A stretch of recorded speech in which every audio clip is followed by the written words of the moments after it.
ዕለታዊ ዜና ኢትዮጵያ ኣብ ኩናት ትግራይ ገበናት ምጽናት ዓሌት ፈጺማ ዝብል ብመርትዖታት ዝተሰነየ ጸብጻብ ኒው ላይንስ ኢንስቲትዩት ኣውጽኡ። እቲ ጸብጻብ መንግስቲ ኢትዮጵያ ኣብ ትግራዎት ዝዓለመ ህልቄት ከም ዝፈጸመን ኣብ ኣህጉራዊ ቤት ፍርዲ ማለት ICJ ክኽሰስ ይጽውዕ። እቲ ብሰሉስ ኣብ ኣሜሪካ ብዝመደበሩ ትካል ኒው ላይንስ ኢንስቲትዩት ዝተዘርግሐ 120 ገጻት ዝሓዘ ጽሑፍ ሓይልታት ኢትዮጵያን መሻርክቶምን ኣብቲ ኣብ መንጎ ፌደራላዊ መንግስትን ህወሓትን ኣብ 2020 ዝተኻየደ ግጭት ገበን ምጽናት ዓሌት ፈጺሞም ክብል ደምዲሙ።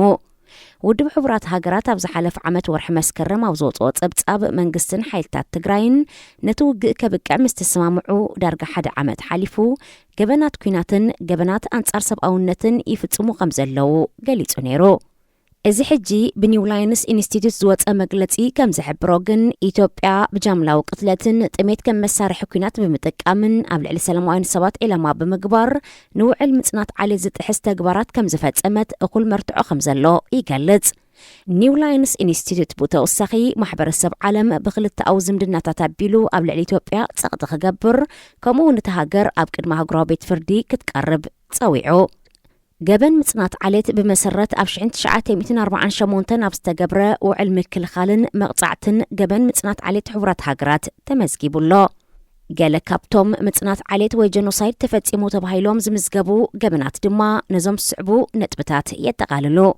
ንሓደ ብሔር ወይ ዓሌት ኮኔልካ ብኸፊል ይኹን ብምሉእ ንምጥፋእ ዝዓለመ ተግባራት፣ ኣባላት ናይቲ ጉጅለ ምቕታል፣ ኣብ ኣባላት ትጉጅለ ከቢድ ኣካላዊ ወይ ኣእምራዊ ጉድኣት ምብጻሕ፣ ንሓደ ጉጅለ ኣካላዊ ዕንወት ንምምጻእ ዝኽእል ሃዋህው ምፍጣር፣ ብምሉእ ይኹን ብኸፊል ሕርስን ምክልኻል ዝሕግዙ ስጉምታት ምውሳድን ቆልዑ ብሓይሊ ምጭዋይን ዝብሉ ነጥብታት ይርከቦ።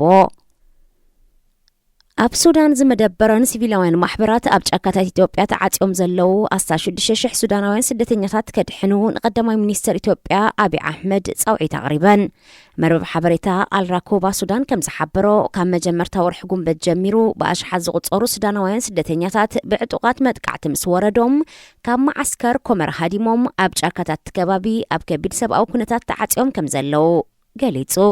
ካብቶም 6,000 ሱዳናውያን ስደተኛታት 2,133 ህጻናት፣ 1,017 ደቂ ኣንስትዮ፣ 917 ደቂ ተባዕትዮ፣ 135 ሕሙማት፣ 76 ፍሉይ ክንክን ዘድልዮም ሰባት ከም ዘለው ተሓቢሩ።